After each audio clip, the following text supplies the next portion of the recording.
Feliz año nuevo, mamá. Ahora vete. Esas fueron las palabras exactas que salieron de la boca de mi hijo antes de cerrarme la puerta en la cara. El golpe de la madera chocando contra el marco resonó en todo el pasillo silencioso, un sonido seco que pareció retumbar dentro de mi propio pecho. Yo me quedé allí, de pie, con mi maleta vieja apretada en la mano, sin poder mover un solo músculo.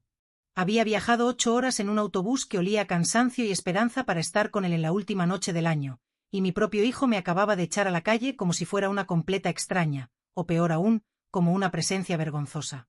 Pero antes de continuar, verifica si ya te has suscrito al canal, deja tu me gusta, y cuéntame en los comentarios desde dónde estás escuchando mi historia. Me gustaría mucho saber hasta dónde ha llegado. Me llamo Lucía Ortega, tengo 60 años, y esa fue la noche que cambió mi vida para siempre, aunque en ese momento solo sentía que mi mundo se terminaba. Todavía puedo recordar el frío glacial que sentí en ese pasillo de un edificio moderno en el centro de Madrid. No era solo el frío propio del invierno madrileño que se colaba por las rendijas, era el frío del rechazo, del abandono absoluto, de la comprensión devastadora de que tu propio hijo, a quien diste la vida, puede mirarte como si fueras un estorbo que arruina su estética perfecta. Llevaba meses planeando ese viaje con una ilusión casi infantil. Javier Ortega vivía en la capital desde hacía 5 años. Se había convertido en un hombre de negocios exitoso y se había casado con Marta Torres, una mujer que, en las pocas veces que nos habíamos visto, nunca me había dirigido más de 3 palabras seguidas, y siempre con una distancia que helaba la sangre. Pero yo no quería problemas ni lujos, solo quería pasar el año nuevo con mi hijo, ver su rostro, darle un abrazo de madre y recordarle que, a pesar de la distancia, su madre todavía existía y lo amaba. Cuando llegué a su portal esa tarde del 31 de diciembre, venía agotada por el trayecto, pero uno inmensamente feliz. Traía conmigo unas empanadillas que había preparado con mis propias manos en mi pequeña cocina del pueblo, las favoritas de Javier desde que era un niño pequeño que correteaba por el patio. Eran empanadillas de bonito y pimiento, envueltas con todo el cuidado y el amor que una madre puede volcar en un regalo. Toqué el timbre con el corazón latiéndome con fuerza, escuché pasos decididos a acercarse. La puerta se abrió apenas unos centímetros, sujeta por una cadena de seguridad o simplemente por la mano de Javier que no quería dejarla ceder. Era él, mi Javier, pero su mirada era la de alguien que no me reconocía, o que deseaba no hacerlo. «Mamá, ¿qué haces aquí?», fue lo primero que dijo, sin un beso, sin un saludo. «Vine a pasar el año nuevo contigo, hijo. Te llamé la semana pasada para decirte que vendría, ¿no lo recuerdas?». Él miró hacia atrás, visiblemente nervioso. Entonces escuché la voz de Marta Torres desde el interior de la vivienda, una voz aguda y llena de impaciencia. «¿Quién es, Javier?». «Es mi mamá», respondió él, manteniendo la puerta casi cerrada, como si intentara ocultar mi presencia a quien estaba dentro. Hubo un silencio espeso, un silencio que duró apenas 3 segundos pero que para mí se sintió como una eternidad bajo el agua. Entonces escuché los pasos de Marta acercándose. Apareció junto a él en el hueco de la puerta, vestida con un traje impecable y joyas que brillaban bajo la luz del recibidor. Me miró de arriba abajo con un gesto de puro desdén, deteniéndose en mi ropa sencilla y en mi maleta desgastada. «No nos avisaste que venías», dijo ella con una sonrisa tan falsa que dolía verla. «Sí, avisé. Hablé con Javier el lunes pasado por teléfono», respondí tratando de que no me temblara la voz. Javier desvió la mirada hacia el suelo, incapaz de sostenerme el paso. «Mamá, no es un buen momento. Tenemos planes», balbuceó. «¿Planes, hijo? Pero es año nuevo. Pensé que podríamos estar juntos, aunque fuera un rato». Marta cruzó los brazos sobre su pecho, marcando territorio. «Lucía, nosotros tenemos una cena reservada en un lugar muy elegante aquí en Madrid. No puedes presentarte así, sin avisar y sin invitación». Me dolió que hablara de invitación para entrar en la casa de mi hijo, como si mi presencia fuera una molestia logística. «Solo quiero estar con vosotros un ratito. No necesito ir a ninguna cena elegante. Puedo quedarme aquí, os espero en el salón o me iré temprano si hace falta». Javier suspiró con una mezcla de cansancio e irritación. Me miró con esos ojos que antes, hace muchos años, me veían con adoración y que ahora solo mostraban una profunda incomodidad, como si yo fuera una mancha en su vida perfecta. «Mamá, de verdad, no es buen momento ahora». «Javier, por favor, soy tu madre. He viajado 8 horas en autobús solo para verte. Pues debiste haberte asegurado de avisar antes, interrumpió Marta con voz cortante. Nosotros no podemos cambiar nuestros planes de gala así como así por una sorpresa. Yo sentí como algo se quebraba definitivamente dentro de mi pecho, pero aún así, en un último intento de dignidad y cansancio, intenté mantener la calma. Está bien, lo entiendo. ¿Puedo al menos pasar un momento a tomar un vaso de agua y sentarme 5 minutos? Vengo muy cansada del viaje, mis piernas ya no son las de antes. Marta miró a Javier con una advertencia silenciosa en los ojos. Él, cobardemente, negó con la cabeza. Es mejor que no, mamá. La casa está desordenada, estamos a medio vestir. Desordenada. Mentía. Alcancé a ver por el resquicio detrás de ellos. La sala estaba impecable, brillaba bajo las lámparas de cristal. Había flores frescas sobre la mesa, copas de vino preparadas, todo listo para una celebración de alto nivel. Una celebración de la que yo, la mujer que se sacrificó para que él estuviera allí, no era parte. Hijo, por favor. Mamá, ya te he dicho que no es buen momento. Y entonces Marta sonrió de nuevo, una sonrisa fría y calculada que nunca olvidaré. Lucía, tal vez puedas volver en otra ocasión, con más tiempo y avisando previamente por escrito si es necesario. Hoy realmente no podemos atenderte. Atenderme. Como si yo fuera una comercial inoportuna o una visita de compromiso, como si no fuera la mujer que lo trajo al mundo, la que lo crió sola después de que su padre, Manuel Ortega, nos abandonara sin mirar atrás, la que trabajó turnos dobles durante décadas para que él no tuviera que pedir nada a nadie y pudiera estudiar en las mejores facultades. Miré a mi hijo una última vez, esperando desesperadamente que dijera algo, que me defendiera, que recordara las noches que pasé despierta cuidando sus fiebres o los inviernos que pasé sin abrigo para que él tuviera libros nuevos, pero Javier simplemente bajó la mirada, avergonzado de mi existencia frente a su esposa. Perdón, mamá. Feliz año nuevo, susurró. Y entonces, cerró la puerta. Me quedé allí, plantada frente a esa madera lacada, escuchando el sonido metálico de cómo echaban el seguro por dentro, como si quisieran asegurarse de que no volvería a llamar. Escuché sus voces alejándose hacia el interior de ese hogar de lujo. Escuché una risa cristalina, la risa de Marta Torres, celebrando su victoria. En ese instante, por primera vez en mis 60 años, me sentí completamente sola en el universo. Agarré el asa de mi maleta, bajé las escaleras muy despacio, sintiendo que cada escalón pesaba 1 tonelada, y salí del edificio. Afuera, la oscuridad de Madrid ya lo cubría todo. Las calles empezaban a bullir de gente alegre, personas cargadas con bolsas de comida gourmet y botellas de cava, todos apresurándose para llegar a sus cenas y celebrar con sus seres queridos. Yo no tenía a dónde ir. No conocía a un alma en esa inmensa ciudad. El último autobús de regreso a mi pueblo, un pequeño rincón del sur donde la vida era más lenta pero más honesta, había salido hacía apenas 1 hora. Caminé sin rumbo fijo por la acera, sintiendo que mis piernas temblaban violentamente. No sabía si era por el frío cortante que soplaba desde la sierra o por la tristeza devastadora que me nublaba la vista, probablemente por ambas cosas. Finalmente llegué a una plaza bastante grande, donde vi un banco de madera debajo de un árbol deshojado. Me senté allí, agotada, abrí mi maleta con manos temblorosas y saqué el paquete con las empanadillas que había preparado con tanto amor. Las miré, sentí su aroma a hogar y rompí a llorar. Lloré en un silencio absoluto, mordiéndome los labios porque no quería que los transeúntes me vieran desmoronada en una noche de fiesta. A veces confiamos demasiado en quienes no debemos, ponemos nuestra vida en manos de personas que no saben valorarla, ¿verdad? La noche avanzaba y el frío se hacía cada vez más insoportable, calándome hasta los huesos a través de mi abrigo viejo. Yo seguía allí, en ese banco, paralizada por la pena, sin saber qué hacer ni hacia dónde dirigir mis pasos. Y entonces, en medio de mi desesperación, vi algo que cambiaría el curso de mi existencia. Al otro lado de la plaza, una figura se movía con una lentitud penosa. Era una mujer anciana que caminaba completamente descalza. Sus pies, notablemente hinchados y manchados de polvo, rozaban el pavimento helado con cada paso vacilante. Llevaba un vestido viejo, rasgado por los bordes, y temblaba de tal manera que parecía que iba a quebrarse en cualquier momento. La gente pasaba a su lado a toda prisa, sin dedicarle ni una mirada, esquivándola como si fuera un bache en el camino o simplemente algo invisible que no querían reconocer. Pero yo la vi. La vi con una claridad hiriente y algo dentro de mi pecho, a pesar de mi propio dolor y de mi propia humillación, me obligó a levantarme de ese banco. Pero antes de contarte lo que sucedió exactamente esa noche con aquella mujer, necesito que entiendas quién era yo realmente, quién fue Lucía Ortega antes de verse tirada en una plaza de Madrid.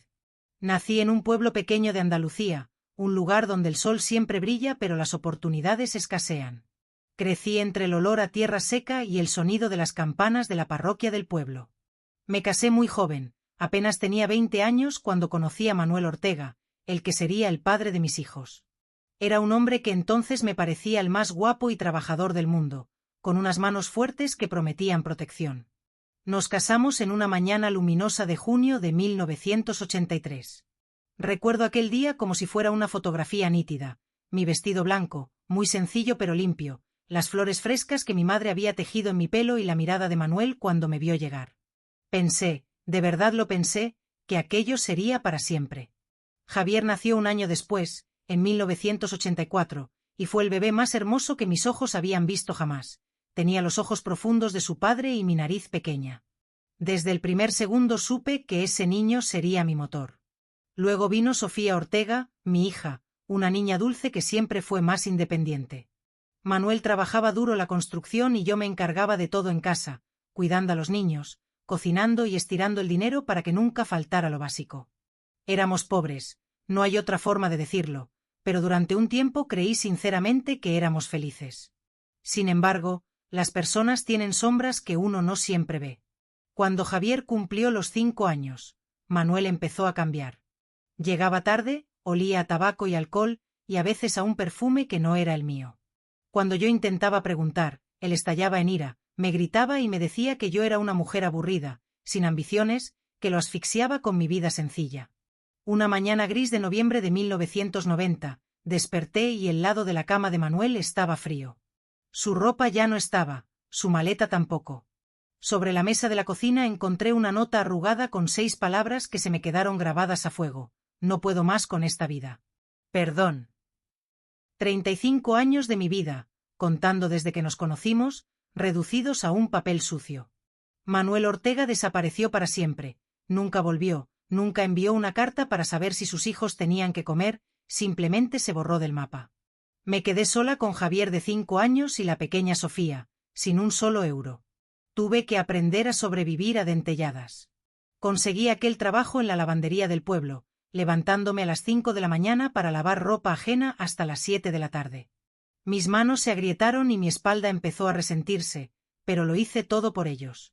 Javier siempre fue el más brillante, el mejor de su clase, y yo puse todas mis esperanzas en él. Ahorraba cada céntimo, a veces pasaba el día a base de pan y agua para que él tuviera libros nuevos o zapatos sin agujeros. Cuando entró en la universidad en Madrid, sentí que tocaba el cielo con las manos. Mamá, te voy a hacer sentir orgullosa, me prometió el día que se marchó. Te devolveré cada sacrificio multiplicado. Yo solo le pedí que fuera feliz. Pero Madrid es una ciudad grande que a veces devora los corazones pequeños. Javier tuvo éxito, empezó a ganar dinero y, poco a poco, sus llamadas pasaron de ser diarias a semanales, luego mensuales, hasta que casi desaparecieron. Sofía se marchó con Antonio Martínez a Alemania buscando un futuro mejor, y aunque la extrañaba, acepté su distancia. Pero Javier era distinto, él estaba aquí, y sin embargo, se sentía más lejos que Alemania. En 2018 se casó con Marta Torres, una mujer de una esfera social que yo ni sabía que existía, y desde entonces, me convertí en un fantasma en su vida. Hasta esa noche, la noche en que me cerró la puerta. Aquella anciana caminaba muy despacio por la plaza, como si cada centímetro avanzado fuera una victoria contra el cansancio. Sus pies descalzos, curtidos por el asfalto, dejaban pequeñas marcas húmedas y erráticas en el pavimento frío de Madrid. Yo la observaba desde mi banco, todavía con el paquete de empanadillas sobre mi regazo, sintiendo como las lágrimas se me secaban en las mejillas por el viento cortante. La gente pasaba a su lado a toda prisa, esquivándola con gestos de disgusto, como si su pobreza fuera contagiosa. Vi a una pareja joven cambiarse de acera para no cruzar la mirada con ella, y a un hombre con un abrigo de marca gritarle que se apartara del camino. Ella no respondió, ni siquiera levantó la vista, solo siguió caminando. Con los hombros hundidos y un temblor que recorría todo su cuerpo bajo aquel vestido raído. En ese momento, sentí un latigazo de indignación en el pecho. ¿Cómo podía la gente ser tan cruel? ¿Cómo podían ignorar a alguien que claramente se estaba desmoronando? Y entonces recordé mi propia situación. Apenas una hora antes, mi propio hijo me había tratado como si fuera invisible, como si mi dolor no tuviera importancia. Tal vez por eso pude ver a esa mujer con tanta claridad, porque yo también sabía en ese instante lo que era ser un fantasma para el mundo. Me levanté del banco con las piernas entumecidas, pero caminé hacia ella con decisión. Cuando estuve a su lado, pude verla mejor. Tenía el cabello blanco como la nieve, enredado y sucio, y un rostro surcado por miles de arrugas que hablaban de años de sufrimiento y exposición a la intemperie. Pero sus ojos tenían algo extraño, una chispa de luz y sabiduría que no encajaba con su apariencia de mendiga. Disculpe, señora, le dije con la voz más suave que pude encontrar. Ella se detuvo en seco y me miró de frente. Sí, hija, respondió. Su voz era débil, pero tenía una amabilidad que me desarmó. Hace muchísimo frío y va a ir a más. ¿Tiene usted algún lugar donde pasar la noche?, pregunté preocupada. Ella esbozó una sonrisa triste, una de esas sonrisas que solo tienen quienes ya lo han perdido todo. No, hija, no tengo a dónde ir, pero no te preocupes por mí, ya estoy acostumbrada a las malas noches. Aquella palabra, acostumbrada, me dolió más que el desplante de mi hijo. Miré sus pies, estaban hinchados, llenos de callosidades y pequeñas heridas que debían de escocerle con el frío. Espere aquí un momento, por favor, no se mueva, le pedí.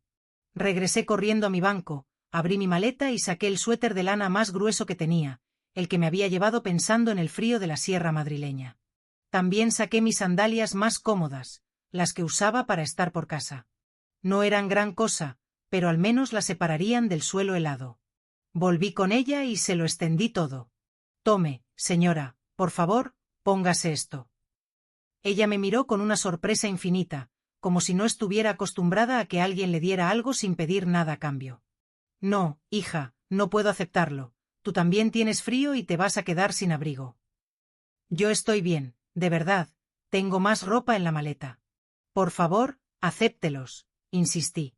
Me quedé allí ayudándola mientras se ponía el suéter con manos temblorosas y luego se agachaba para calzarse las sandalias. Cuando se incorporó, sus ojos estaban empañados. Que Dios te bendiga, hija. Pocas personas se detienen siquiera a mirarme a la cara.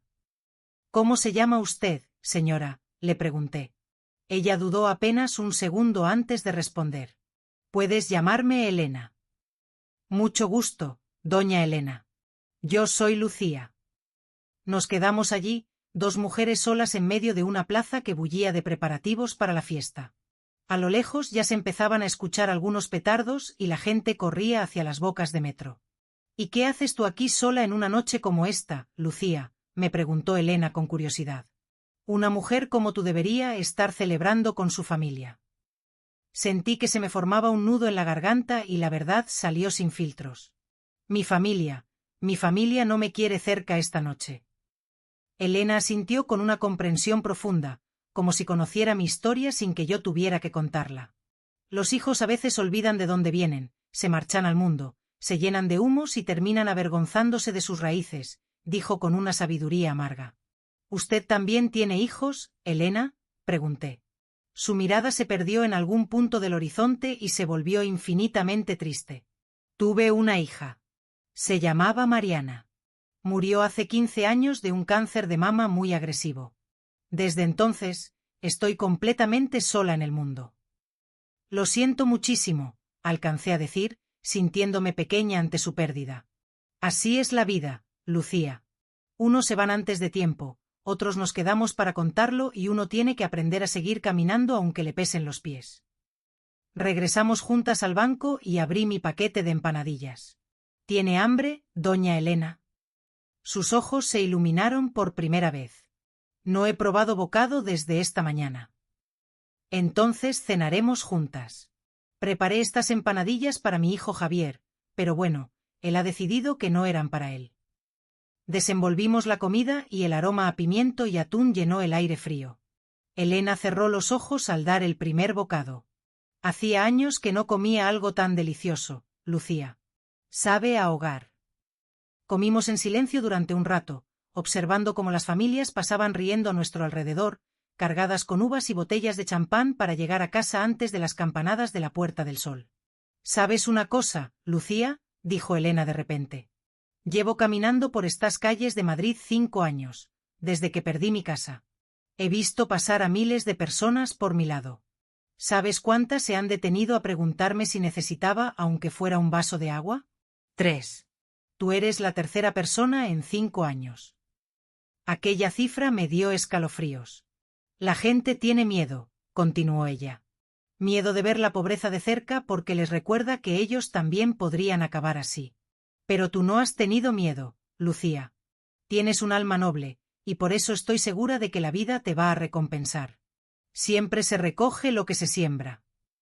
Yo no compartía su optimismo en ese momento. Sentada en aquel banco helado tras el rechazo de Javier, sentía que la vida solo me había dado golpes, pero no dije nada. Cuando terminamos, guardé lo que sobraba por si al día siguiente necesitaba venderlo para sacar algo de dinero para el viaje de vuelta. Lucía, ¿tienes dónde dormir?, me preguntó ella. No, el último autobús a mi pueblo ya salió y no tengo dinero para una pensión. Yo conozco un albergue cerca de aquí, para gente sin hogar. No es un hotel de lujo, pero estarás bajo techo. ¿Y usted dónde va a dormir, Elena? Hay un portal un par de calles más abajo, tiene columnas de piedra que protegen del viento. Suelo dormir allí. La miré y no pude dejarla. Iremos juntas a ese albergue, propuse. Ella negó con la cabeza. El albergue solo tiene 3 camas libres y en Nochevieja se llenan en minutos. Es mejor que vayas tú e intentes entrar. No. Si usted duerme en ese portal, yo dormiré con usted. Usted me ha dado su compañía cuando más sola me sentía, ahora déjeme darle la mía. Elena me miró fijamente, con una sonrisa llena de gratitud. Está bien, Lucía. Iremos juntas. Nos levantamos, agarré mi maleta y caminamos hacia aquel portal. Era el acceso a un edificio antiguo de techos altísimos y suelo de mármol frío pero limpio. En una esquina había unos cartones apilados. Este es mi sitio, dijo ella con humildad. Extendimos los cartones, nos sentamos y yo saqué una manta pequeña que traía en la maleta para compartirla entre las dos. A lo lejos, empezaron a estallar los fuegos artificiales. Eran las 11 de la noche, faltaba 1 hora para el nuevo año. Lucía, ¿puedo preguntarte por qué lo has hecho?, me dijo Elena en la penumbra. Nadie se detiene por una vieja como yo. Me quedé pensando un momento. Tal vez porque yo también me sentí rechazada hoy. Tal vez porque vi en usted mi propio dolor. O simplemente porque usted es madre, Elena, y ninguna madre debería estar sola en la calle en Año Nuevo. Ella no dijo nada, solo buscó mi mano y la apretó con una fuerza que me sorprendió. Los minutos pasaron entre el estruendo de los petardos y los gritos de alegría que nos llegaban de las calles cercanas. Nosotras estábamos allí, en un portal frío, 2 mujeres olvidadas por el mundo, pero en ese momento, extrañamente, ya no me sentía tan sola.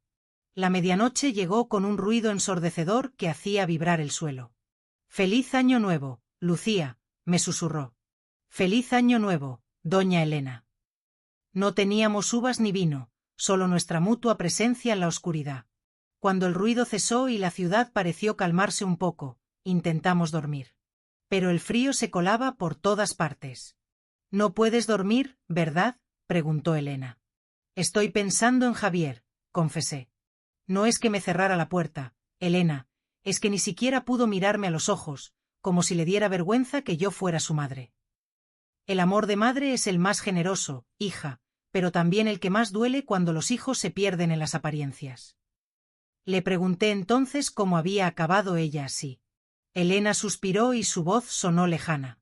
Perdí a mi marido, Manuel de Silva, hace 20 años. Era un buen hombre, trabajaba duro. Teníamos una casa modesta pero nuestra. Cuando él murió, me quedé con Mariana. Ella ya estaba enferma, cáncer de mama. Vendí todo lo que teníamos para pagar los mejores médicos en Europa, hasta mi alianza de boda. Gasté cada euro intentando salvarla, pero no pudo ser. Murió en 2009, el día que cumplía 35 años. Me quedé sin nada, sin hija, sin casa y sin dinero. Intenté trabajar, pero a mi edad nadie quería contratarme. Y así terminé aquí. La escuché con el corazón encogido. Elena había sacrificado todo por amor, igual que yo, y el mundo la había dejado a un lado. Usted es muy fuerte, Elena, le dije. No, Lucía, solo soy una sobreviviente, y tú también lo eres. Finalmente, el cansancio nos venció y dormitamos a ratos, despertándonos cada poco por el frío o por los ruidos de la calle. Cuando amaneció aquel 1 de enero, Madrid despertó gris y silenciosa. Me levanté dolorida, con cada hueso de mi cuerpo protestando. Elena seguía durmiendo con un rostro frágil y cansado. La dejé descansar y caminé de nuevo hacia el edificio de Javier. No sé qué esperaba, tal vez que a la luz del día todo hubiera sido un malentendido. Me quedé frente a su portal casi 1 hora, mirando hacia su ventana en el 3er piso, pero las cortinas no se movieron. Los vecinos que salían a pasear al perro me miraban con desprecio, viendo mi ropa arrugada y mi aspecto de haber pasado la noche fuera. A las 10 de la mañana, me rendí. Volví al portal con Elena, que ya estaba despierta doblando la manta. Fuiste a buscarlo de nuevo, ¿verdad? Sí, admití. ¿Y qué pasó? Nada. No ha salido. Elena puso una mano en mi hombro. Lucía, a veces hay que aceptar que quienes amamos ya no nos quieren cerca. Deja de perseguirlo, si él quiere volver, tendrá que ser su decisión. Sus palabras eran duras pero verdaderas.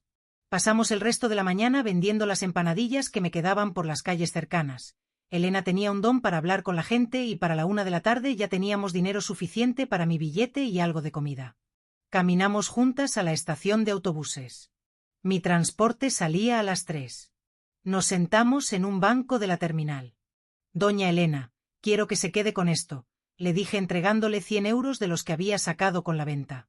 No, Lucía, guárdalos para ti. Por favor, acéptelos. Usted me salvó de la desesperación anoche.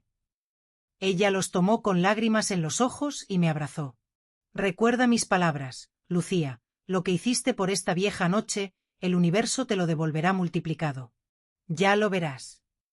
Nos despedimos con un abrazo eterno y subí al autobús. Me senté junto a la ventana y busqué a Elena con la mirada, pero en un abrir y cerrar de ojos, ya no estaba por ninguna parte de la estación. Sentí un vacío extraño, como si hubiera perdido a alguien importante, y lloré en silencio durante todo el viaje de regreso a casa, sin saber que mi historia con Elena de Silva no había hecho más que empezar. Llegué a mi pueblo al anochecer del 1 de enero, cuando las luces de Navidad de la plaza principal todavía parpadeaban con una alegría que a mí me resultaba hiriente.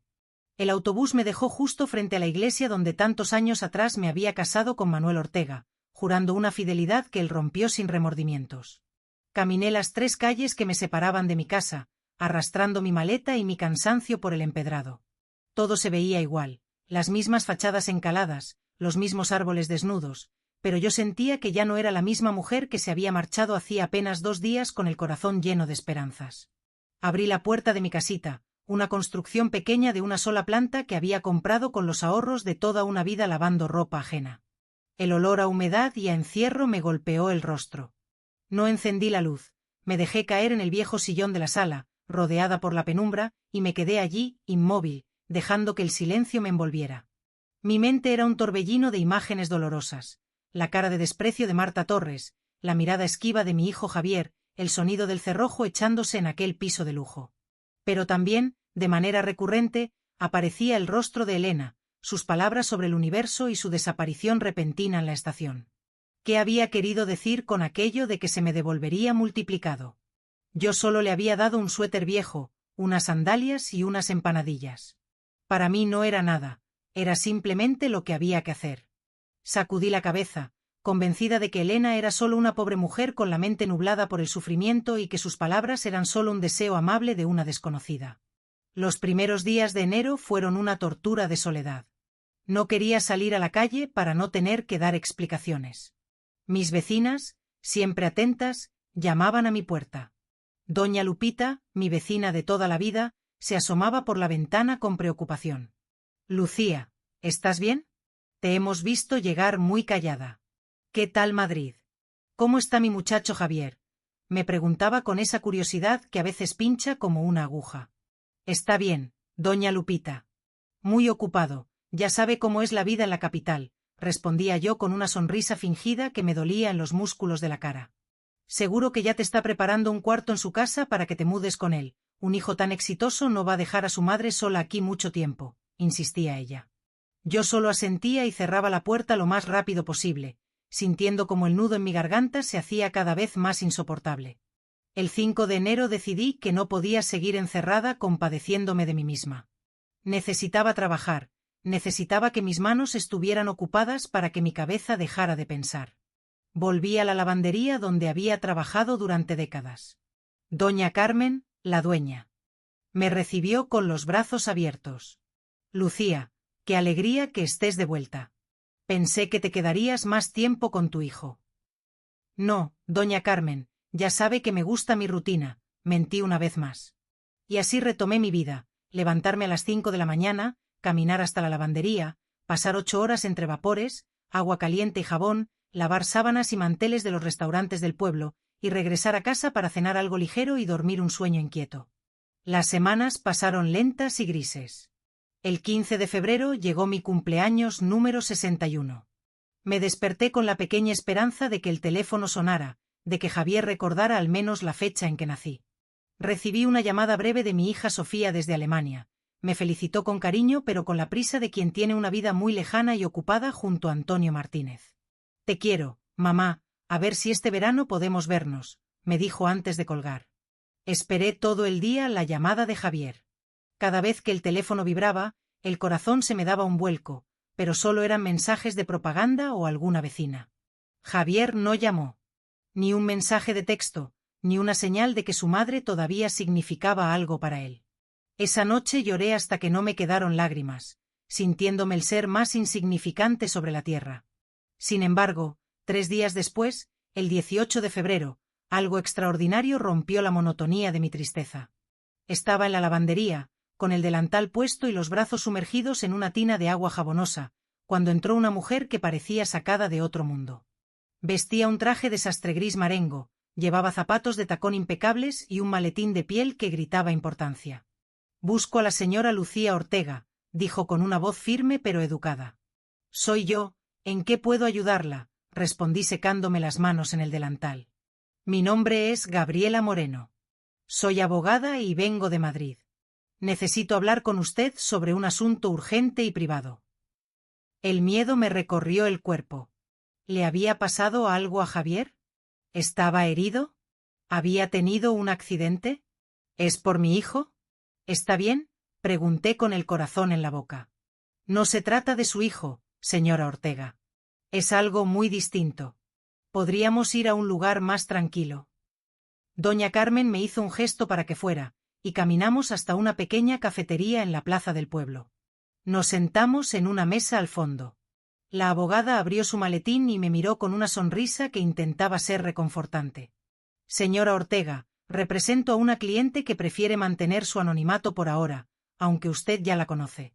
Mi cliente estuvo presente en Madrid la noche del 31 de diciembre. Ella fue testigo de un acto de bondad excepcional por su parte. Me quedé muda, sin entender a qué se refería. Vio cómo usted ayudó a una mujer mayor en una plaza.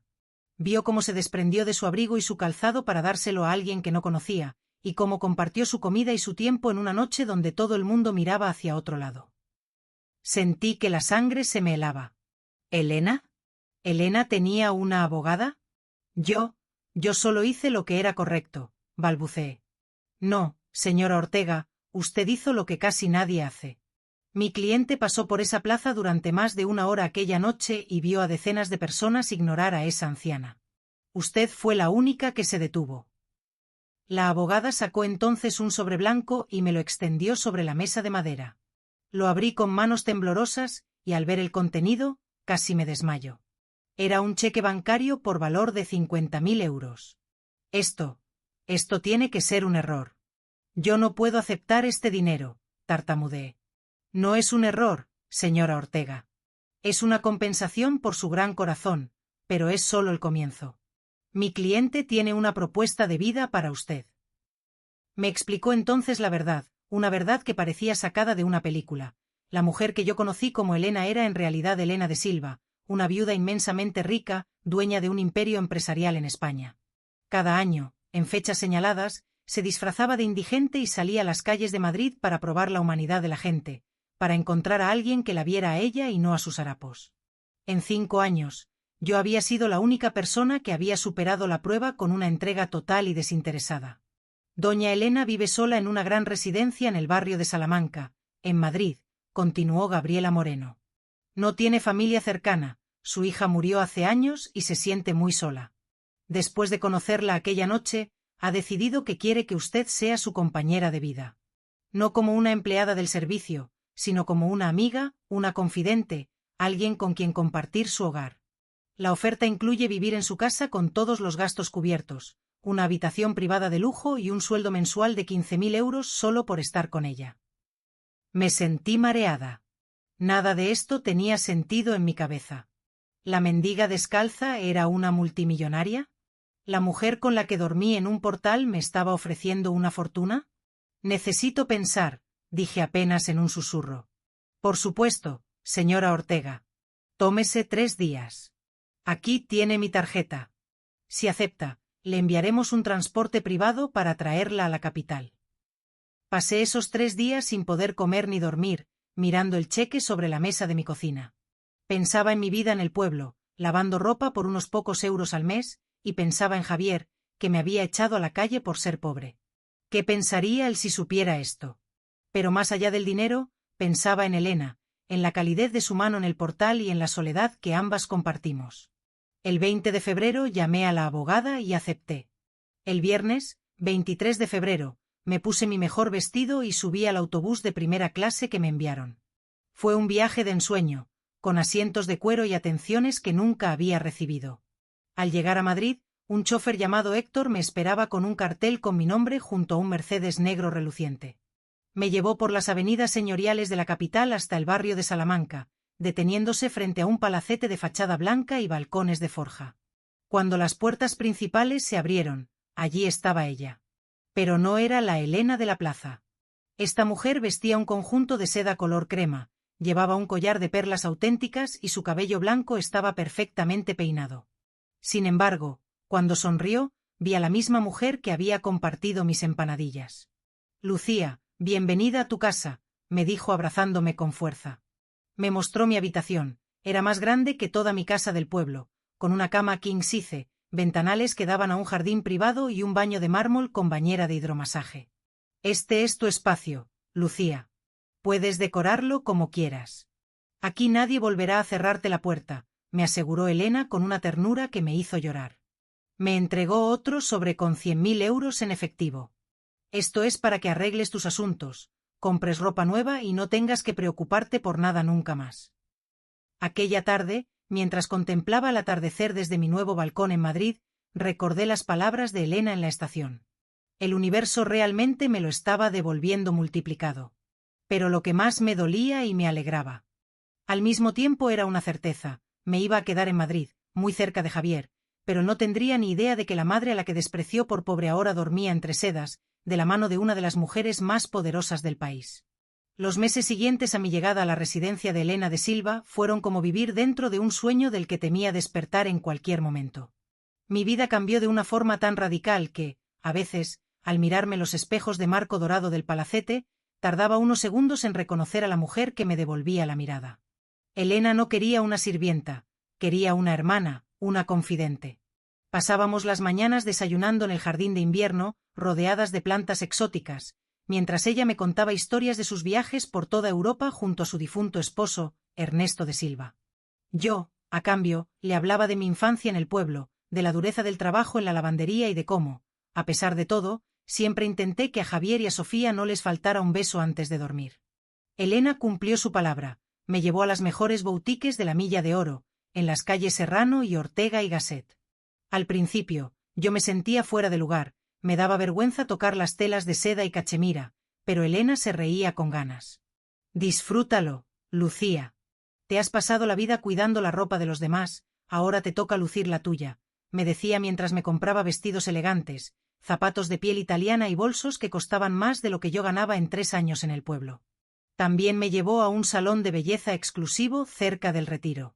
Me cortaron el pelo, me cubrieron las canas con un tono miel que iluminaba mi rostro y me hicieron tratamientos que suavizaron mis manos, esas manos que durante décadas estuvieron castigadas por la lejía y el agua fría.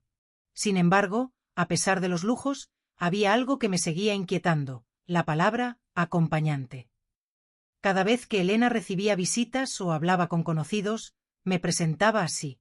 Sé que técnicamente lo era, pero después de compartir tantas noches de confidencias, esa palabra me hacía sentir pequeña, como si hubiera una barrera invisible de clase entre nosotras.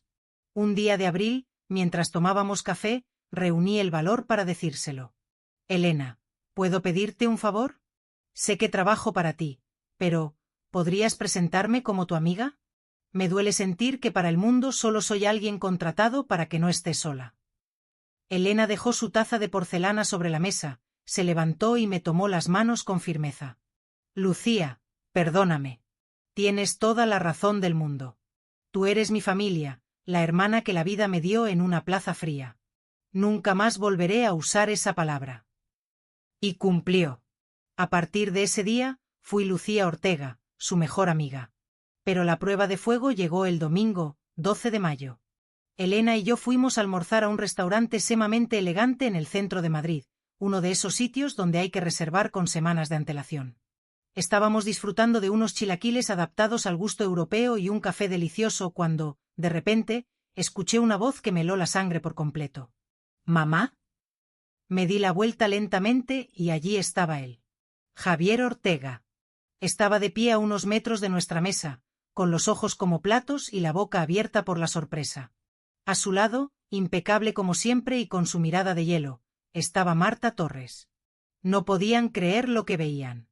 Yo lucía un vestido de seda color vino que me sentaba de maravilla, un collar de plata que Elena me había regalado y mi cabello estaba perfectamente peinado. No quedaba ni rastro de la mujer derrotada que ellos habían echado de su casa en Nochevieja. Javier, dije tratando de mantener la compostura. Pero, ¿qué haces aquí? ¿Qué es esto? Balbuceó él, recorriéndome con la mirada de arriba abajo. Vivo aquí, en Madrid, Javier. Desde hace meses, respondí con una calma que ni yo misma sabía que tenía. ¿Vives aquí? ¿Y por qué no me dijiste nada? ¿Por qué no me llamaste? Preguntó él, y pude notar un rastro de indignación en su voz. Aquello fue superior a mis fuerzas. Él me preguntaba por qué no lo llamé. ¿Y tú, Javier? ¿Por qué no me llamaste tú en mi cumpleaños? ¿Por qué pasaron 4 meses sin que te preocuparas de si tu madre tenía un techo o un trozo de pan que llevarse a la boca tras dejarme en la calle? Le solté. Javier bajó la mirada, visiblemente incómodo. Marta Torres dio un paso adelante, mirándome con el desprecio de siempre, aunque esta vez con un toque de desconcierto. Lucía, qué sorpresa. Este restaurante es bastante exclusivo para alguien de tu condición. ¿Quién te ha traído aquí? Dijo Marta con veneno. Elena, que había estado observando la escena en silencio, intervino entonces con una voz que sonó como un trueno de autoridad. Disculpa, ¿quién eres tú para hablarle así a mi mejor amiga? Preguntó Elena, mirándola fijamente. Soy su nuera. ¿Y ustedes? Respondió Marta con altanería. Soy Elena de Silva. Y Lucía vive conmigo en mi residencia del barrio de Salamanca. Es mi compañera de vida y mi confidente, sentenció Elena. El rostro de Marta Torres se transformó en un segundo. Pasó de la arrogancia a una palidez mortal al reconocer el apellido de Silva. En Madrid, y en toda España, ese apellido abría todas las puertas. Era la dueña del imperio de ferreterías y suministros industriales más grande del país. Marta tartamudeó una disculpa, pero Elena no la dejó seguir. Javier, viendo la oportunidad, intentó acercarse a mí. Mamá, escúchame, necesitamos hablar. Sé que las cosas no han estado bien, pero podemos arreglarlo. Ven a cenar a casa mañana, por favor. Lo miré a los ojos y ya no vi al hijo que amaba. Vi a un hombre interesado que solo buscaba el perdón porque ahora yo tenía algo que a él le interesaba, conexiones. No tenemos nada que hablar, Javier. Tuviste meses para buscarme cuando no tenía nada. Ahora es demasiado tarde. Por favor, déjanos terminar nuestro almuerzo, le dije con una firmeza que me dolió en el alma, pero que era necesaria. Ellos se retiraron humillados, bajo la mirada curiosa de los demás comensales. Esa tarde, al volver a casa, lloré. Lloré por el hijo que perdí, pero agradecí al cielo por la dignidad que había recuperado. Sin embargo, la verdadera traición de Javier estaba por revelarse. El 18 de mayo, Elena me llamó a su despacho de madera de caoba. Estaba seria. Lucía, siéntate. Tengo que mostrarte algo que me duele en el alma, pero tienes que saber quién es tu hijo en realidad. Elena sacó su teléfono y puso una grabación. Javier había ido a buscarla a la mansión 3 días atrás, aprovechando que yo había salido a pasear por el Retiro. En la grabación, escuché a mi hijo intentando manipular a Elena. Decía que yo era una mujer simple, del pueblo, que no estaba acostumbrada al lujo, y que, seguramente me estaba aprovechando de la bondad de la señora de Silva. Sugería que él, como su hijo legal, debería gestionar mis asuntos y que Elena debería confiar más en él que en mí, porque yo podría ser vulnerable a estafadores. Javier incluso insinuó que si Elena quería invertir en sus negocios, él se encargaría de que yo estuviera bien cuidada. En una residencia de ancianos de alto nivel, lejos de las preocupaciones de la mansión. Escuchar sus palabras, su ambición desmedida y cómo me trataba de ignorante y estorbo incluso después de haberme visto recuperada, me rompió el corazón en 1000 pedazos. No era solo que no me quisiera, era que me veía como una mercancía para llegar al dinero de Elena. Lo siento mucho, Lucía, dijo Elena apagando la grabación. Lo eché de mi casa y le advertí que no volviera a acercarse. Me cubrí la cara con las manos y solloqué. ¿Cómo pude criar a un monstruo así? Elena se arrodilló a mi lado y me abrazó. Tú no tienes la culpa de sus decisiones, Lucía. Pero ahora, más que nunca, quiero asegurar tu futuro. Elena me entregó entonces unos documentos legales preparados por Gabriela Moreno. He decidido nombrarte mi heredera universal, Lucía. Todo lo que tengo, esta casa, las acciones de la empresa de Silva, las propiedades en Europa, todo será tuyo cuando yo no esté. Sé que tú usarás este legado para hacer el bien. Solo te pido una cosa, crea una fundación en honor a mi hija Mariana para ayudar a mujeres que, como nosotras, se sintieron solas y abandonadas. Me quedé sin palabras. Pasé de ser una lavandera rechazada a ser la futura dueña de una de las fortunas más grandes de España. Acepté, no por el lujo, sino por la misión que Elena me encomendaba. Firmamos los papeles el 26 de mayo. Ese mismo día, Elena me transfirió 1 millón de euros a mi cuenta personal. Disfrútalo ahora, Lucía. Viaja, ayuda a quien quieras, vive. Por consejo de Elena, decidí cerrar el círculo con Javier. Le transferí 50.000 euros sin ninguna nota. Solo el dinero. Fue mi forma de decirle, aquí tienes lo que tanto ansías, pero a cambio, me pierdes para siempre. Javier me llamó decenas de veces y me envió mensajes pidiendo perdón, pero yo, con la mano firme y el corazón en paz, bloqueé su número. Tener 1 millón de euros en una cuenta bancaria a mi nombre era algo que mi mente, acostumbrada a contar cada céntimo para llegar a fin de mes, no lograba procesar por completo. Los primeros días después de la transferencia, me despertaba sobresaltada en mi habitación del barrio de Salamanca, mirando el techo artesonado y preguntándome si todo aquello era una ilusión producto del agotamiento. Pero allí estaba Elena, siempre puntual para nuestro desayuno, recordándome con su sonrisa tranquila que la realidad había superado a cualquier sueño. Lucía, el dinero es solo una herramienta, me dijo una mañana mientras paseábamos por el jardín. Ahora tienes el poder de decidir quién quieres ser y cómo quieres ayudar. Empecemos por la Fundación Mariana. Ese proyecto se convirtió en mi obsesión y mi refugio. Elena puso a mi disposición un edificio antiguo que poseía cerca de la zona de Chamberí, una construcción de principios de siglo con techos altos y grandes ventanales que dejaban entrar la luz dorada de Madrid. Pasamos semanas trabajando con arquitectos e interioristas. Yo no quería que pareciera un centro de acogida frío y gris, quería que fuera un hogar. Me pasaba horas eligiendo telas para las cortinas, colores cálidos para las paredes y muebles que invitaran al descanso. Quería que cada mujer que entrara allí, después de haber sido rechazada por el mundo o por sus propios hijos, sintiera lo que yo sentí cuando Elena me abrió las puertas de su casa, dignidad. Sin embargo, mi nueva posición también traía consigo una exposición social a la que no estaba acostumbrada. Elena insistió en que empezara a acompañarla a eventos benéficos y cenas con otros empresarios de la capital. La primera vez que asistí a una gala en el Hotel Ritz, el corazón me latía tan fuerte que temía que se saliera de mi vestido de encaje azul marino.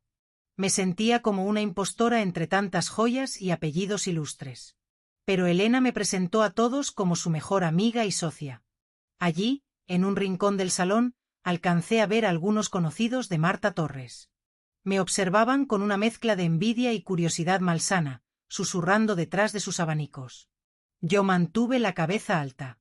Recordé las manos agrietadas por la lejía en la lavandería y me di cuenta de que mi valor no venía de mi cuenta bancaria, sino de todo lo que había sido capaz de resistir. A mediados de junio, decidí llamar a mi hija Sofía. Hacía tiempo que no hablábamos más que por mensajes breves. Ella seguía en Alemania con Antonio Martínez, viviendo una vida que siempre me describió como estable y tranquila. Cuando escuchó mi voz, noté una tensión extraña.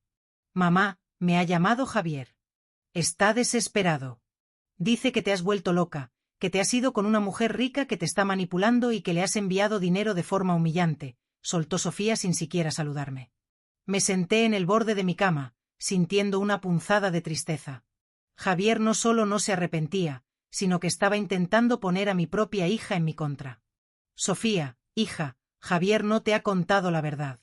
Él me dejó en la calle en Nochevieja. Elena de Silva, la mujer de la que habla, me salvó la vida cuando yo no era nadie. No me está manipulando, me está dando el respeto que mi propio hijo me negó. Hubo un silencio largo desde el otro lado de la línea. Sofía, siempre más pragmática, suspiró. Javier dice que esa mujer te va a quitar todo, mamá. Que eres una mujer de pueblo y que no sabes manejarte en Madrid. Él está muy mal, ha perdido su posición y Marta se ha ido. Javier ha cosechado lo que sembró, Sofía. Y en cuanto a mí, nunca he estado mejor. Te he enviado un paquete con regalos para ti y para Antonio, y he transferido algo de dinero a tu cuenta para que podáis venir a Madrid a verme este verano. Quiero que conozcas a Elena. Quiero que veas con tus propios ojos que tu madre no es ninguna ignorante vulnerable. Sofía aceptó el dinero, pero su voz seguía sonando distante, contaminada por las mentiras de su hermano. Me dolió entender que mis hijos, a pesar de compartir mi sangre, se habían convertido en personas que yo apenas reconocía. Javier, movido por la avaricia, Sofía, movida por una comodidad que la hacía evitar cualquier conflicto. Mientras tanto, Javier no se daba por vencido. Aunque lo tenía bloqueado, empezó a enviarme cartas físicas a la dirección de Elena. Eran sobrellenos de súplicas, poemas de perdón mal escritos, finalmente, amenazas veladas. Decía que impugnaría cualquier testamento que Elena hiciera a mi favor, alegando que yo no estaba en mis facultades mentales. Elena, al leer una de esas cartas que Héctor recogió del buzón, simplemente se rió. «Pobre muchacho», dijo con desprecio. «No sabe que mi equipo de abogados es el más temido de toda España. Si quiere guerra, la tendrá, pero lo único que va a conseguir es hundirse más en su propia miseria». A finales de ese mes, decidí usar parte de mi propio dinero para algo que me hacía mucha ilusión. Fui a visitar a doña Carmen a la lavandería del pueblo. No avisé a nadie. Héctor me llevó en el Mercedes y, cuando aparcamos frente al local de siempre, sentí un nudo de nostalgia. Bajé del coche vestida con elegancia pero con sencillez. Al entrar, el olor a vapor y jabón me recibió como un viejo amigo. Doña Carmen me miró y dejó caer la plancha sobre la tabla. «Lucía. Pero, mírate. Pareces una reina», exclamó acercándose para abrazarme. «Sigo siendo la misma Lucía, Carmen», le dije con cariño. Pasamos la tarde hablando. Le conté la verdad de lo que había pasado en Madrid. Ella lloraba y reía al mismo tiempo. Antes de irme, le entregué un sobre. «Carmen, esto es para que jubiles esas máquinas viejas y contrates a 2 personas que te ayuden. No quiero que vuelvas a castigarte la espalda sola». Eran 20.000 euros. Carmen se negó al principio, pero insistí hasta que aceptó entre sollozos. Al salir de la lavandería, vi a doña Lupita observando desde su ventana. Me saludó con la mano, con los ojos muy abiertos. Ese día comprendí que el dinero, cuando se usa para sanar y agradecer, no corrompe el alma, sino que la expande. Pero el destino me tenía preparada otra sorpresa. Al regresar a Madrid esa noche, Héctor me comentó que un hombre de aspecto descuidado había estado merodeando la entrada de la mansión preguntando por mí. No era Javier. Según la descripción de Héctor, era un hombre mayor, de unos 60 y tantos años, con una cicatriz en la mejilla izquierda. Mi corazón se detuvo por un instante. Solo conocía a un hombre con esa descripción. Un hombre que me había roto la vida 30 años atrás. Manuel Ortega.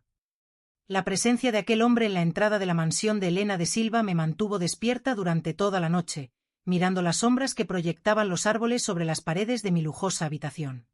Manuel Ortega, el hombre que me había jurado amor eterno en una mañana de junio de 1983 para luego desaparecer en 1990 dejándome con 2 niños y una deuda de soledad, estaba de vuelta. No podía ser una coincidencia.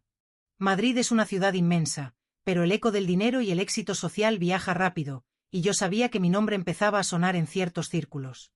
A la mañana siguiente, me sentía agotada, pero mis ojos reflejaban una determinación que nunca antes había tenido. Bajé a desayunar y Elena, que siempre leía mi estado de ánimo con una precisión quirúrgica, me tomó de la mano antes de que pudiera probar el café. Héctor me lo ha contado todo, Lucía. Si quieres que los guardias de seguridad se encarguen de que no vuelva a pisar esta calle, solo tienes que decirlo, me dijo con voz suave pero firme. Negué con la cabeza mientras sentía un nudo en el estómago.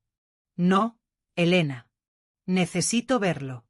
Necesito mirar a los ojos al hombre que me convirtió en una sombra durante 30 años para darme cuenta de que ya no tiene ningún poder sobre mí. Salimos juntas al jardín, y tal como Héctor había predicho, allí estaba él, de pie frente a las rejas de hierro forjado de la entrada. Al acercarme, el impacto fue demoledor, pero no por amor, sino por la decadencia de lo que alguna vez fue un hombre joven y fuerte. Manuel Ortega tenía ahora 65 años, pero aparentaba 80. Su piel estaba curtida por el sol y el descuido, llevaba una chaqueta de pana gastada que le quedaba grande y sus manos, las mismas manos que alguna vez sostuvieron a Javier y Sofía, temblaban ligeramente mientras se agarraba a los barrotes. Cuando sus ojos se encontraron con los míos, vi un destello de reconocimiento mezclado con una vergüenza profunda. Lucía, eres tú. De verdad eres tú, susurró con una voz quebrada que apenas reconocí. ¿Qué haces aquí, Manuel? ¿Cómo te has atrevido a buscarme después de media vida de silencio?, le pregunté, sintiendo que cada palabra pesaba como el plomo. Héctor abrió la puerta pequeña de la verja y Manuel dio un paso dubitativo hacia el interior del jardín, deteniéndose ante la presencia imponente de Elena, que se mantenía a mi lado como una muralla de seda. Manuel bajó la mirada, humillado por el lujo que nos rodeaba. He pasado años difíciles, Lucía. Después de irme, las cosas no fueron como esperaba. Viví en Valencia, luego en Barcelona, trabajando de lo que salía. Nunca tuve una casa propia, nunca tuve nada estable. Hace unos meses, vi una fotografía en una revista de sociedad en una sala de espera. Eras tú. No podía creerlo. Lucía Ortega, la mujer que acompaña a la gran Elena de Silva. Vine a Madrid solo para ver si era cierto. Y ahora que ves que es cierto, ¿qué esperas? ¿Un perdón? ¿Una invitación a pasar? ¿Acaso has venido a preguntar por tus hijos? Le solté con un desprecio que me quemaba la garganta. Sé que no tengo derecho a nada, Lucía. Pero estoy viejo y estoy enfermo. Tengo un problema de corazón y ya no puedo trabajar. Solo quería pedirte perdón por aquella nota. No fui un hombre, fui un cobarde que huyó porque tenía miedo de la pobreza, miedo de no ser suficiente. Me eché a reír, una risa amarga que resonó por todo el jardín. ¿Miedo a la pobreza? Yo también tuve miedo, Manuel. Tuve miedo cada mañana cuando me levantaba a las 5 para lavar ropa ajena. Tuve miedo cada invierno cuando no sabía si tendría suficiente para la calefacción. Pero yo no huí. Me quedé y crié a Javier y a Sofía con las manos agrietadas por la lejía mientras tú te escondías en otras ciudades. Javier es ahora un hombre de negocios, aunque su alma esté tan rota como la tuya. Y Sofía vive en Alemania, lejos de todo este veneno. Lucía, por favor, solo necesito un lugar donde caerme muerto. He estado durmiendo en pensiones baratas cerca de la estación de Atocha. No tengo a nadie. Elena dio un paso adelante, su mirada de acero clavada en el hombre que me había destrozado. Señor Ortega, usted no parece entender la gravedad de su presencia aquí. Usted no viene buscando perdón, viene buscando un refugio que no se ha ganado. Lucía no es la mujer que usted abandonó en 1990. Ella es una mujer con dignidad, con un futuro y con un legado que proteger. Si cree que puede apelar a su bondad para solucionar su vejez descuidada, se equivoca de puerta. Manuel empezó a llorar, un llanto silencioso de hombre derrotado. En ese momento, sentí una lástima infinita, pero no era la lástima que lleva al perdón, sino la que se siente por un objeto roto que ya no tiene utilidad. Saqué de mi bolso un sobre con 2000 euros, dinero que para mí ahora era poco pero que para él era una fortuna. Toma esto, Manuel. Es lo último que vas a recibir de mí. Úsalo para buscar una residencia o una habitación digna lejos de aquí. No vuelvas nunca más. No busques a Javier ni a Sofía. Tú moriste para nosotros hace 35 años en aquella mesa de cocina con esa nota sucia. Que la vida te trate como tú trataste a tu familia. Héctor lo escoltó fuera del jardín mientras Manuel balbuceaba agradecimientos y súplicas que ya no escuché. Me giré hacia la casa, sintiendo que un peso inmenso se levantaba de mis hombros. Elena me abrazó en el porche. Lo has hecho muy bien, Lucía. Has cerrado la última herida. Pero lo que ninguna de las dos sabía era que Javier, mi hijo, seguía vigilando mis movimientos. Esa misma tarde, Gabriela Moreno llegó a la mansión con noticias preocupantes. Javier se había enterado de la aparición de Manuel. No sé cómo, tal vez a través de algún informante o de su propia red de contactos desesperados, pero Javier había localizado a su padre en una pensión de la calle. Delicias. Javier, en su locura de avaricia, pensaba que Manuel podía ser su clave para impugnar el testamento de Elena. Si podía demostrar que Manuel y yo nunca nos habíamos divorciado legalmente, algo que, por mi falta de recursos en el pasado, nunca se formalizó en un juzgado, solo por abandono de hogar. Javier pretendía reclamar derechos sobre mis bienes futuros alegando gananciales o una supuesta incapacidad de mi parte para gestionar una herencia que, según él, debería ser administrada por la familia legítima. Señora Ortega, su hijo está cruzando líneas muy peligrosas, me advirtió Gabriela mientras revisaba unos papeles en la sala. Ha contratado a un abogado de dudosa reputación y están intentando convencer a Manuel de que firme una declaración donde diga que ustedes nunca rompieron su relación y que usted está bajo una influencia indebida por parte de la señora de Silva. Sentí que la ira me invadía. Javier estaba dispuesto a aliarse con el hombre que lo abandonó de niño, con el hombre al que supuestamente odiaba, solo por dinero. La bajeza de mi propio hijo no conocía límites. Elena, al escuchar esto, se levantó de su asiento con una energía gélida.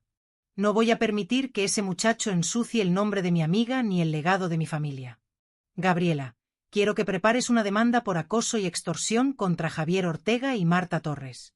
Y en cuanto a Manuel, Lucía, tenemos que actuar antes de que él ceda ante las promesas de Javier. Esa noche, decidí que tenía que ser yo quien pusiera fin a esto. Fui a la pensión donde se alojaba Manuel, esta vez acompañada por Héctor y Gabriela. Al entrar en aquella habitación lúgubre, vi a Javier sentado en una silla de madera, hablándole al oído a un Manuel que parecía aterrorizado. Marta Torres estaba de pie junto a la ventana, mirando las paredes desconchadas con asco. Vaya, qué reunión familiar tan conmovedora, dije al entrar, mi voz resonando con una fuerza que hizo que Javier saltara de su asiento. Mamá, esto no es lo que parece. Solo estoy cuidando de mi padre, dijo Javier con una hipocresía que me dio náuseas. No mientas, Javier. Sé exactamente lo que estás haciendo. Estás intentando usar a este pobre hombre para robarme lo que no es tuyo. Marta, tan desesperados estáis que tenéis que bajar a estos suburbios para mendigar la firma de un hombre al que nunca habéis querido.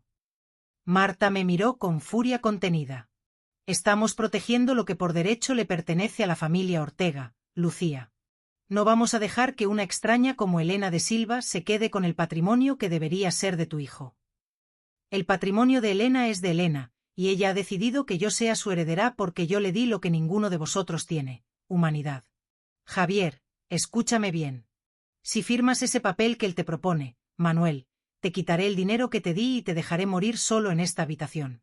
Pero si firmas este otro documento que trae mi abogada, donde renuncias a cualquier reclamación y declaras la verdad de tu abandono, te pondré en una residencia de lujo con cuidados médicos pagados hasta el último de tus días.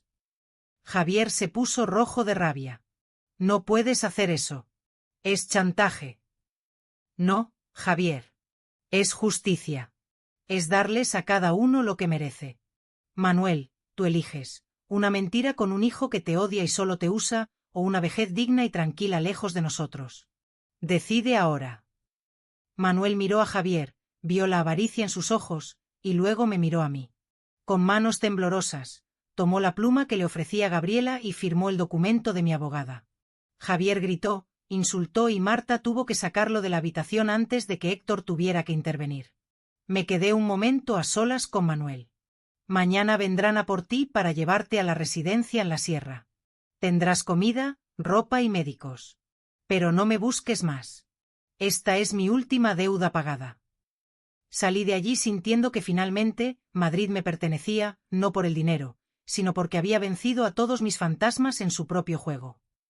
Tras aquel enfrentamiento final en la lúgubre pensión de la calle Delicias, una calma extraña, casi pesada, se instaló en mi vida dentro de la residencia de la calle Serrano. Había vencido a Manuel y a Javier en su propio terreno, pero la victoria me dejó un sabor agridulce en la boca. No era alegría lo que sentía, sino una profunda fatiga espiritual. Elena, siempre atenta a mis silencios, decidió que era el momento de que yo diera un paso más allá de ser su compañera de confidencias. Lucía, el pasado ya no tiene dónde agarrarse.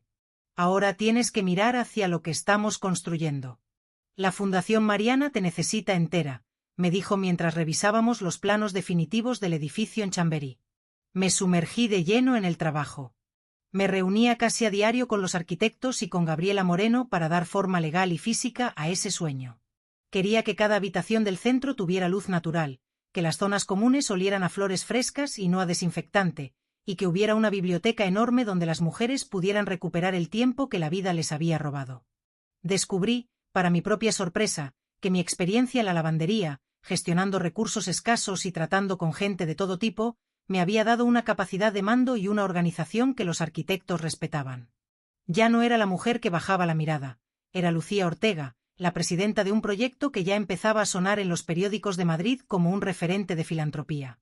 Mientras tanto, el mundo de Javier Ortega se desmoronaba con una rapidez aterradora. La noticia de su intento de extorsión y su alianza con un hombre que lo había abandonado se filtró, no sé si por descuido o por la mano invisible de los contactos de Elena, en los círculos financieros de la capital. Los bancos empezaron a cerrarle las líneas de crédito, y sus socios le dieron la espalda. Pero el golpe final no vino del dinero, sino de su propio hogar. Una tarde de julio, Gabriela me informó de que Marta Torres había abandonado definitivamente el piso que compartían. Marta, cuyo amor por Javier parecía estar directamente vinculado a su saldo bancario y a su estatus social, no pudo soportar la humillación de ser señalada como la nuera de una mujer que ahora frecuentaba las altas esferas mientras ellos se hundían en deudas. Pidió el divorcio y se marchó a una propiedad de sus padres en Marbella, dejando a Javier solo en una casa que ya no podía pagar y con la vergüenza como única compañía.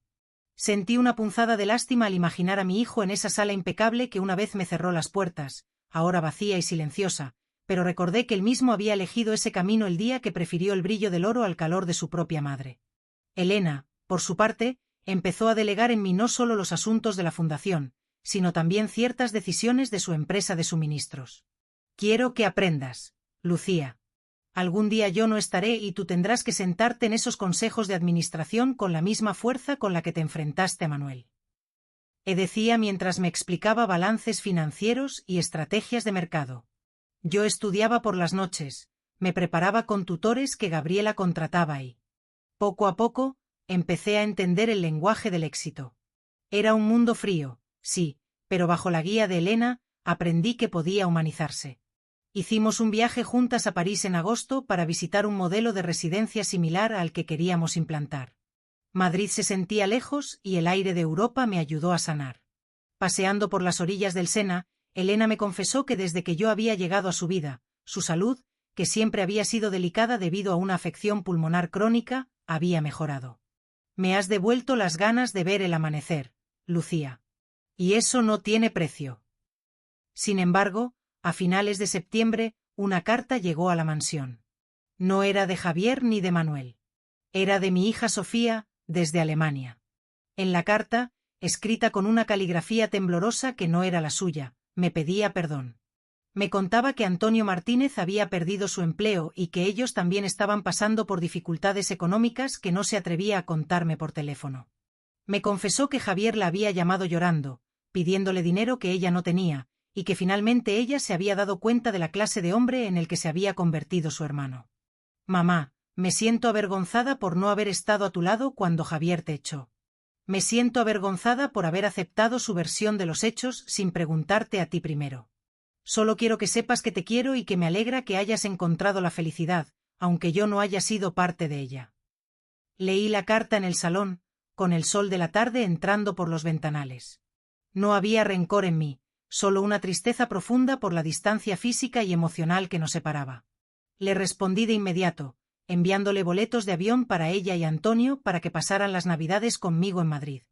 La casa de Elena es grande, hija, y mi corazón también lo es. Venid y empecemos de nuevo, le escribí. Pero la vida, que nos da y nos quita con la misma mano, decidió ponernos a prueba una vez más. Una madrugada de octubre, escuché un ruido extraño proveniente de la habitación de Elena. Corrí hacia allí y la encontré con serias dificultades para respirar. Su rostro estaba pálido y sus manos frías. Héctor llamó a la ambulancia mientras yo la sostenía entre mis brazos, susurrándole que fuera fuerte. Fue ingresada en una clínica privada de prestigio en el área de Puerta de Hierro. Durante 3 días, no me separé de su lado. Gabriela Moreno se encargaba de mantener a raya a los periodistas y a los curiosos que empezaban a preguntar por la salud de la gran Elena de Silva. Javier, al enterarse de la gravedad de Elena, volvió a aparecer por el hospital, intentando entrar en la habitación, alegando que su madre estaba allí y que él tenía deberes familiares. Tuve que salir al pasillo y enfrentarme a él, frente a los guardias de seguridad. Javier se veía demacrado, su ropa ya no era la de un hombre de éxito y sus ojos tenían el brillo febril de la desesperación. «Apártate, mamá. Necesito entrar. Si esa mujer muere, tú vas a estar perdida sin mí para gestionar todo lo que viene. No sabes en qué lío te estás metiendo», me gritó mientras la gente del hospital nos observaba. «Vete de aquí ahora mismo, Javier. Elena no es solo mi protectora, es mi amiga, y tú solo eres un buitre esperando que caiga la presa. No vas a tocar ni un solo centímetro de su legado porque ella ya se encargó de protegerlo de gente como tú. Lárgate antes de que llame a la policía y presente la denuncia por acoso que Gabriela tiene preparada». Javier me miró con un odio puro, un odio que me dolió pero que ya no me asustaba. Se dio la vuelta y se marchó, maldiciendo por lo bajo. Volví a la habitación de Elena, tomé su mano y recé, no a un Dios específico, sino al universo, pidiendo que no me quitara la única persona que me había visto de verdad. Elena despertó a la mañana siguiente. Me miró, sonrió débilmente y dijo: «Sabía que no me dejaría sola en este portal, Lucía». Fue entonces cuando entendí que mi transformación era completa. Ya no era la mujer que necesitaba que alguien la salvara, yo era ahora la fortaleza de Elena, la guardiana de un imperio y la madre de un proyecto que daría cobijo a cientos de mujeres. Pero el destino todavía guardaba un as bajo la manga, un secreto sobre el pasado de Manuel Ortega que estaba a punto de salir a la luz y que cambiaría la percepción que yo tenía de mi propia historia familiar. La recuperación de Elena fue lenta, pero constante. Los médicos de la clínica en Puerta de Hierro se maravillaban de su voluntad, aunque ella siempre me decía, mientras apretaba mi mano desde la cama de hospital, que su verdadera medicina era saber que yo estaba allí, vigilando su imperio y su sueño.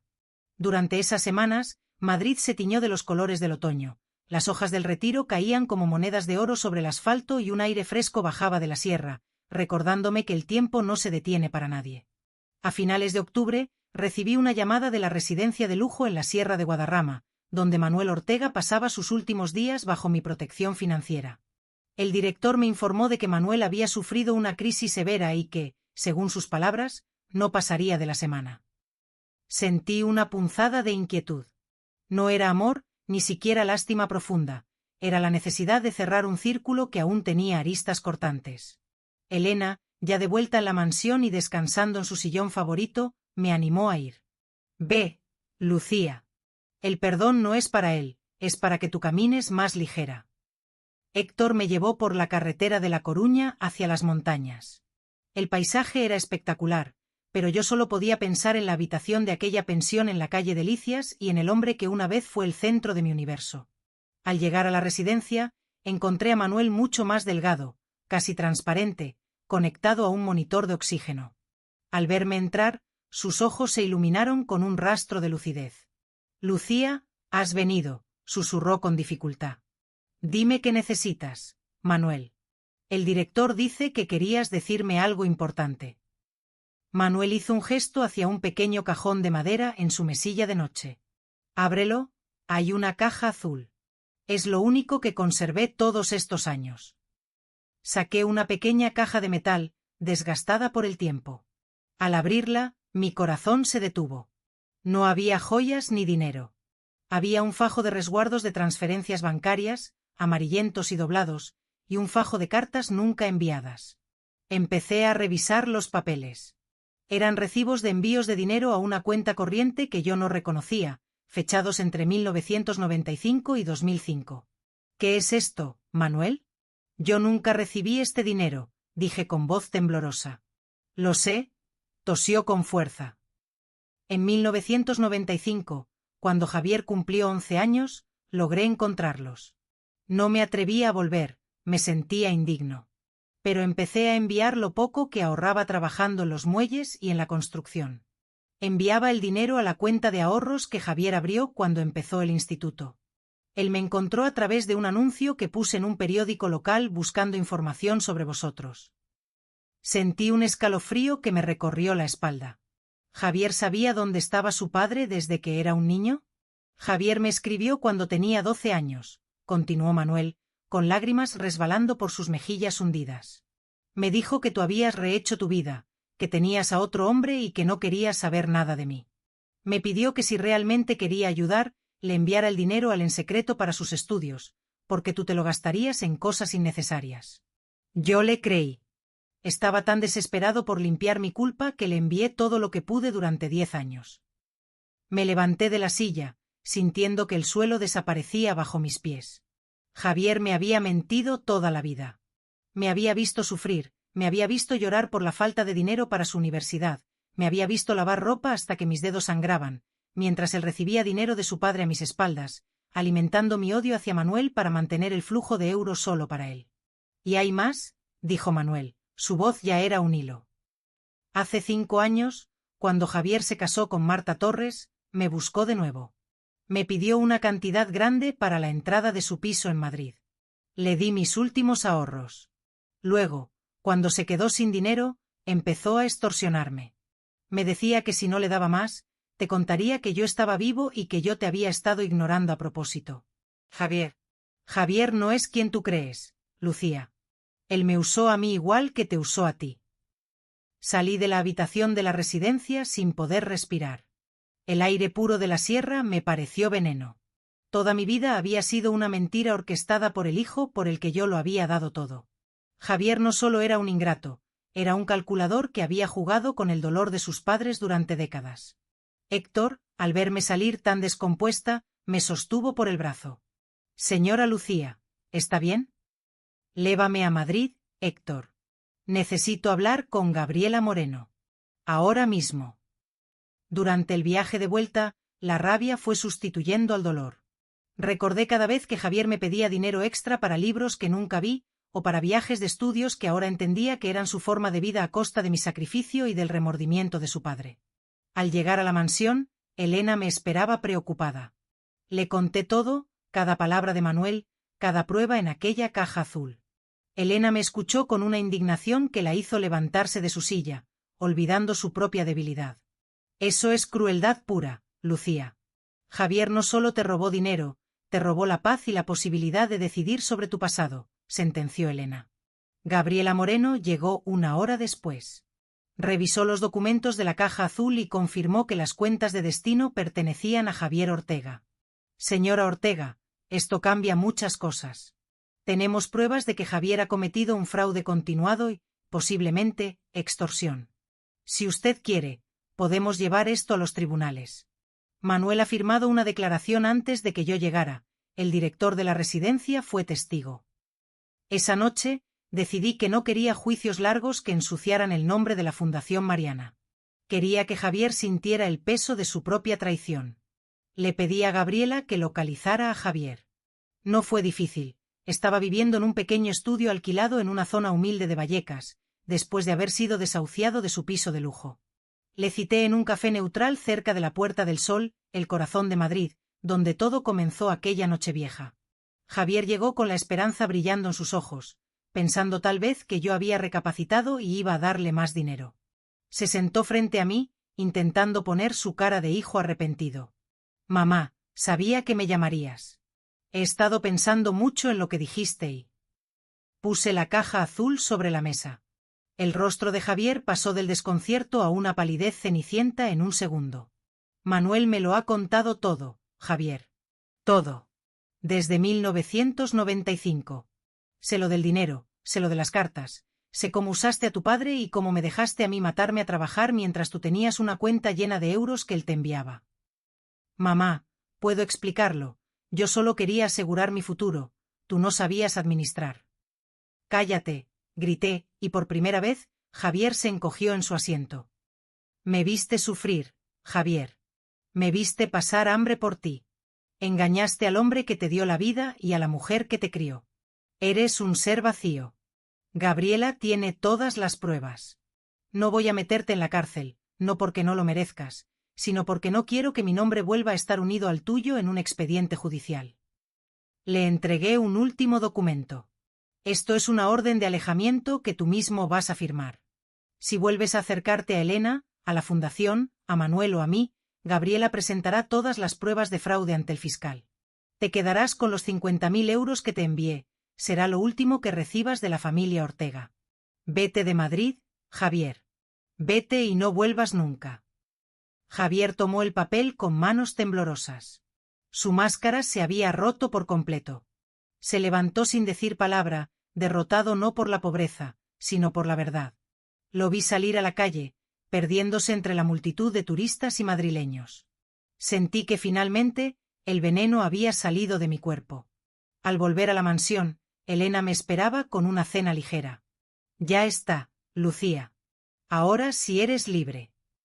Pero la vida todavía tenía un último regalo para mí. Sofía y Antonio Martínez llamaron esa noche desde el aeropuerto de Barajas. Habían decidido adelantar su viaje. Estamos aquí, mamá. Queremos estar contigo. Cuando abracé a mi hija en el vestíbulo de la mansión, sentí que la verdadera Lucía Ortega, la mujer que empezó con nada en una plaza fría, finalmente había ganado la batalla más importante, la de su propia dignidad. Pero el destino, caprichoso, guardaba una sorpresa final. Manuel Ortega no murió esa semana. Contra todo pronóstico, su salud empezó a estabilizarse en la sierra, y me pidió un favor que me obligaría a enfrentarme, una última vez, al significado de la palabra familia. La estabilidad de Manuel Ortega en la residencia de la sierra fue calificada por los médicos como un milagro de paz. Sin embargo, yo sabía que no era medicina lo que lo mantenía con vida, sino la necesidad imperiosa de limpiar los escombros de una vida llena de huidas antes de que el telón cayera definitivamente. El favor que me pidió me obligó a sentarme frente a Sofía en el gran salón de la mansión de Elena, bajo la luz de las lámparas de cristal que tantas veces me habían parecido ajenas. Sofía, tu padre está en la sierra. Está muy grave, pero ha estabilizado. Quiere verte antes de marcharse, le dije, observando cómo el rostro de mi hija pasaba por todas las etapas del asombro y el dolor. Sofía, que apenas tenía recuerdos nítidos de Manuel, se derrumbó en el sofá. Antonio Martínez la sostuvo con fuerza. Después de 30 años, mamá, ¿ahora que está muriendo? Javier me dijo que estaba muerto hace mucho tiempo, sollozó ella. Javier te mintió en eso también, hija. Tu padre nunca dejó de estar presente, a su manera cobarde, pero presente. Si quieres ir, Héctor te llevará. Yo iré contigo, no para perdonar el pasado, sino para que tú no cargues con el peso de lo que no se dijo. El viaje a la sierra con Sofía fue uno de los trayectos más silenciosos y tensos de mi vida. Al llegar a la habitación, el encuentro fue desgarrador. Sofía vio a un hombre que no era el gigante que recordaba, sino un anciano frágil que lloraba al ver en ella los rasgos de la familia que abandonó. Manuel le entregó a Sofía los pocos recuerdos que le quedaban y firmó una confesión notarial completa, redactada por Gabriela Moreno, donde detallaba cada euro enviado a Javier y cada mentira que su hijo había construido para separarnos. Pero Manuel guardaba un último secreto, una pequeña escritura de una finca en nuestro pueblo del sur, una tierra que siempre creímos perdida por las deudas. Nunca la vendí, Lucía. La mantuve a nombre de una sociedad para que nadie la encontrara. Es vuestra. Es el único lugar donde fui feliz de verdad, susurró antes de que el monitor de su corazón empezara a marcar el ritmo del final. Manuel Ortega falleció 3 días después, en una madrugada fría de noviembre. Lo enterramos en un cementerio pequeño con vistas a las montañas, en una ceremonia íntima. Javier no apareció, cumpliendo la orden de alejamiento y quizás, el último rastro de vergüenza que le quedaba. Sofía, Antonio y yo regresamos a Madrid con una sensación de cierre absoluto. El veneno de la traición de Javier y el abandono de Manuel se habían disipado, dejando paso a una Lucía que ya no caminaba con los hombros hundidos, sino con la seguridad de quien posee su propia historia. Pero el trabajo no se detenía. La inauguración de la Fundación Mariana estaba prevista para el 15 de diciembre. Elena de Silva, ya recuperada por completo, insistió en que yo fuera la protagonista absoluta del evento. Este es tu legado, Lucía. Yo solo puse los ladrillos, pero tú pusiste el alma, me decía mientras revisábamos la lista de invitados, que incluía las personalidades más influyentes de Madrid. El edificio en Chamberí era una maravilla, las paredes color crema, los patios llenos de plantas verdes y las habitaciones que olían a sándalo y esperanza. La noche de la gala, Madrid estaba decorada con las luces de Navidad. El barrio de Salamanca brillaba con una elegancia que ya no me intimidaba. Me puse un vestido de seda negro, sobrio pero imponente, y el collar de perlas que Elena me había regalado. Al llegar a la fundación, decenas de cámaras me esperaban. Gabriela Moreno y Héctor me acompañaron hasta el estrado. Frente a mí, cientos de personas escucharon mi discurso. No hablé de presupuestos ni de edificios, hablé de dignidad. Esta casa no es un refugio de caridad, dije, con la voz firme resonando por todo el salón. Es un monumento a la visibilidad. Aquí, ninguna mujer volverá a ser un estorbo. Aquí, el valor de una persona no se medirá por lo que tiene, sino por lo que ha sido capaz de resistir. Porque yo también estuve en un banco de una plaza, invisible para el mundo, y hoy estoy aquí para decirles que la bondad siempre encuentra su camino de vuelta. La ovación duró minutos. Entre la multitud, vi a Sofía y Antonio sonreírme con orgullo. Pero mi mirada buscó a Elena, que desde su asiento de honor, me guiñó un ojo con complicidad. Sin embargo, mi corazón dio un vuelco cuando, al terminar el evento, un joven camarero me entregó una nota discreta. Hay alguien en la puerta de servicio que insiste en verla, señora Ortega. Salí con cautela, acompañada por Héctor. En el callejón lateral, bajo la luz mortecina de una farola, vi a un hombre que parecía un espectro. Era Javier. Estaba sucio, con la ropa raída y un hambre antigua marcada en las mejillas. Ya no era el exitoso Javier Ortega, sino una sombra de lo que el dinero y la soberbia pueden hacer con un hombre. Mamá, solo quería ver qué habías hecho. He visto las noticias, la fundación. Vete, Javier. Ya te lo dije todo en el café. No hay nada más para ti aquí, respondí sin odio, solo con una indiferencia que le dolió más que cualquier grito. He perdido todo, mamá. Marta me ha denunciado por deudas que no sabía que existían. No tengo dónde dormir. Le hice una señal a Héctor. Él sacó un sobre con 500 euros y se lo entregó. Esto es para que busques un hostal y algo de comida. Es la última vez, Javier. No vuelvas a ensuciar la entrada de este lugar que representa todo lo que tú despreciaste. Si te queda algo de dignidad, busca un trabajo honrado y empieza de cero, como yo lo hice tantas veces mientras tú me mentías. Lo vi alejarse hacia la oscuridad de Chamberí, desapareciendo entre las sombras de Madrid. Entré de nuevo al edificio, donde la música y las risas de las mujeres que ya empezaban a habitar el centro llenaban el aire. Elena me esperaba con una copa de cava. ¿Estás bien, Lucía? Estoy libre, Elena. Finalmente, estoy libre. Días después, Elena y yo decidimos hacer algo que teníamos pendiente. Regresamos a la plaza donde nos conocimos el año anterior. Era 31 de diciembre de 2025. Hacía un frío cortante, igual que aquella noche. Nos sentamos en el mismo banco de madera, bajo el mismo árbol deshojado. Yo llevaba conmigo un paquete de empanadillas caseras, las mismas que Javier rechazó. ¿En qué piensas, Lucía?, me preguntó Elena mientras compartíamos la comida. Pienso en que hace exactamente un año, yo sentía que mi vida se había terminado en este mismo banco. Pienso en cómo una puerta cerrada puede ser el comienzo de un palacio. La bondad, Lucía, siempre la bondad. Nos quedamos allí, viendo cómo la gente de Madrid corría hacia la Puerta del Sol para las campanadas. De repente, una mujer joven, con aspecto de estar perdida y cargando una bolsa pesada, se detuvo cerca de nosotras, temblando de frío. Elena y yo nos miramos. Me levanté del banco, me quité mi bufanda de cachemira y caminé hacia ella con una sonrisa. «Feliz año nuevo, hija. ¿Necesitas ayuda?» La historia de Lucía Ortega no terminó con una herencia o una mansión. Terminó en el momento en que entendió que su verdadera fortuna no estaba en el banco, sino en la capacidad de seguir abriendo puertas cuando el mundo insiste en cerrarlas.